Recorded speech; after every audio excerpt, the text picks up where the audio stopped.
It's about time we talk about the worst watches of 2023. Make sure you stick around for the last one because it is definitely the worst.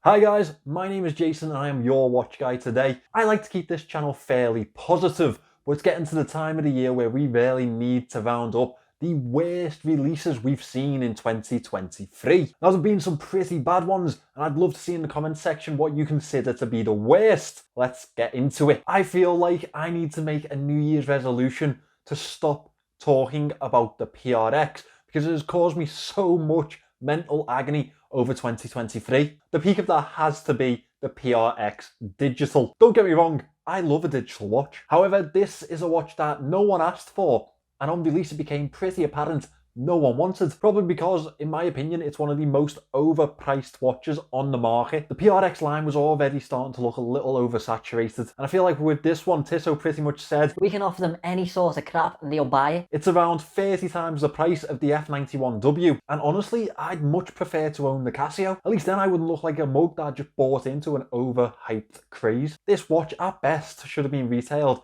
at £150 and would have been a fun option. However, that's half the price that Tissot are retailing it at. Oh, Rolex, it was only a matter of time before you appeared on the list. I looked the other way when they delivered the Oyster Perpetual with the Celebration dial. A little bit of fun. Their lowest price and entry model, you can get away with a bit of fun there. A lot of designers would say that they put their emotions into their work. Rolex, however, have taken this to another level. They released a precious metal day date, replacing the date wheel with emojis and the day wheel with emotions. Does that sound familiar? Well, I've actually reviewed a watch that has done this before. The Core Timepieces 7 Sins. And you know what? It wasn't a bad watch. And at the highest point, they come in at around £600. Some people would say is a lot of money for something that's a little bit of fun. Well, how about 50 grand for the Rolex? And as you'd expect, you can't buy it. It's not available to regular consumers, and actually the only person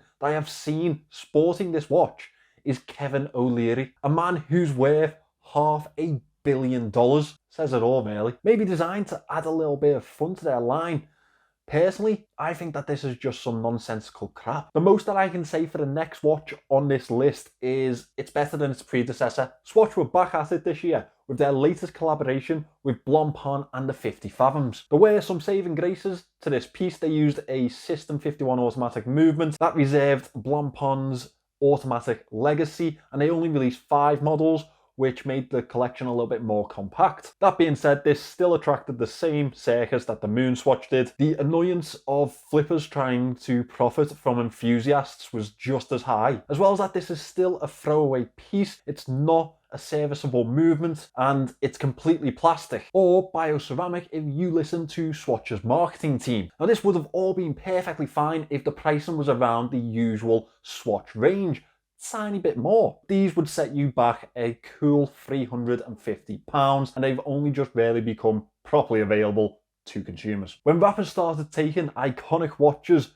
drilling holes into them, and setting them with cheap substandard stones, we really should have seen this day coming. One of the 3 graces of watchmaking, Audemars Piguet, have collaborated with the rapper Travis Scott to bring us a chocolate brown, that's not how I describe this colour, ceramic limited edition. The entire watch is loaded with comic font numerals, a Cactus Jack logo, and other cartoon aspects, costing an approximate £200,000 and being limited to 200 pieces. To the back of the watch, they've inscribed "Utopia is a state of mind," which I imagine it is. When you're earning $2 million a show and sleeping with Kardashians. The watch at best resembles a kid's drawing. The colour is definitely more turd-like than chocolate to me. Certainly not one that I'll be remembering for long. Moving to a very different celebrity collaboration. Egard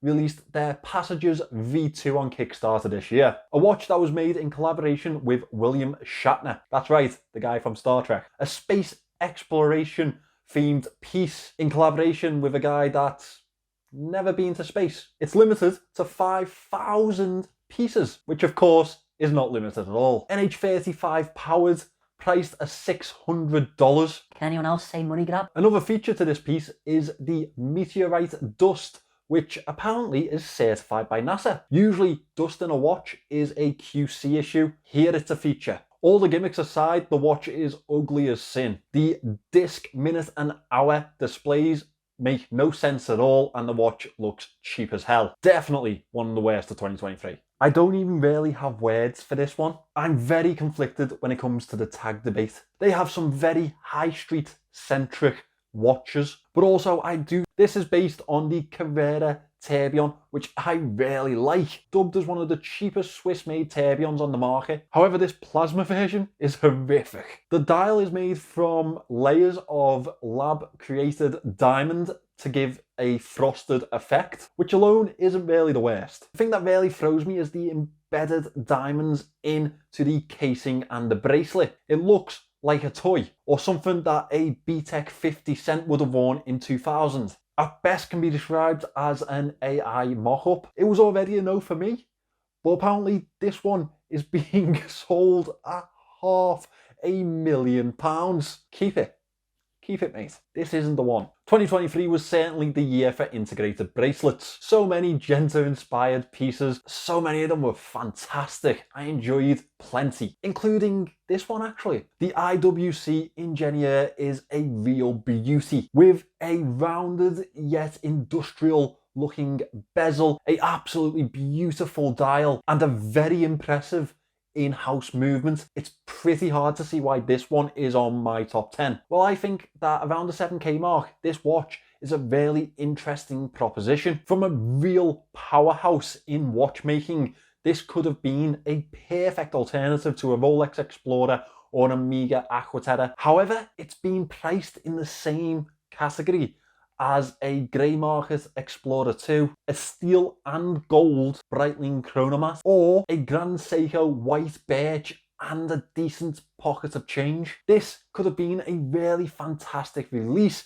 However, for me, the pricing is what has put this into my 10 worst watches this year. I just don't understand it. Collaborations have definitely been a theme for this list and 2023 alike. This G-Shock in collaboration with Ed Sheeran and Hodinkee was probably the most lackluster release I have seen from a limited edition G-Shock in a while, especially considering the big names associated with it. Don't get me wrong, I'm a massive fan of G-Shock, and I definitely enjoy Ed Sheeran as a little bit of a guilty pleasure. Hodinkee, on the other hand, well, do I really need to speak on them? They are a perfect example of a news outlet becoming a marketing ploy with the biggest bias. The watch itself isn't bad to look at, but I feel like the very intrusive push behind it may have really been the issue with this one. You know, when you have to roll John Mayer out for a feature video with Ed Sheeran and still don't sell out on launch, there's something wrong. I think that this is really a sign that the consumer has caught up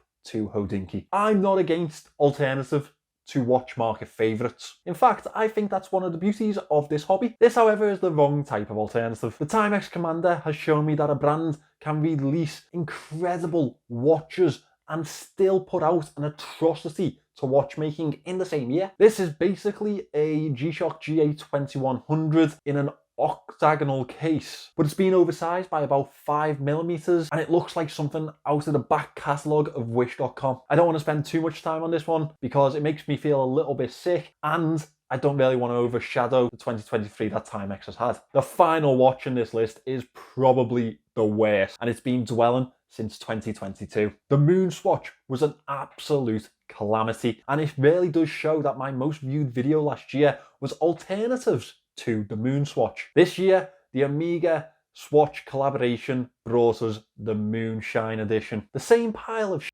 with a new gold chronograph hand. It really showed us that you cannot polish a turd. I could honestly spend about half an hour telling you why these watches are crap, but I think you already know by now. This is probably one of the biggest money grabs that we've seen in watchmaking in recent years, and I absolutely hate the fact that it's in collaboration to my Grail piece, something that's without a doubt one of the most iconic timepieces that you can come across. I didn't select a singular one of these Moonshine edition because they're all just as bad as each other. Pick whichever one you want. I could have filled this list with them. Hopefully 2023 is the last that we will see of the Moon Swatch collaboration. There we have it, guys. My top 10 worst watches of 2023. I'm hoping that you guys are going to leave me plenty of comments of what you think was the worst release of 2023. There's been a decent few that we can pick from. Let's keep it level and maybe give me your best release of 2023 alongside it. This has been an incredible year for myself and the channel. I've just passed 10,000 subscribers and I do have a plan for a little special video for it. Make sure you subscribe so you see that. Thanks for watching this, guys. Thanks for all the support. I'll see you in the next one.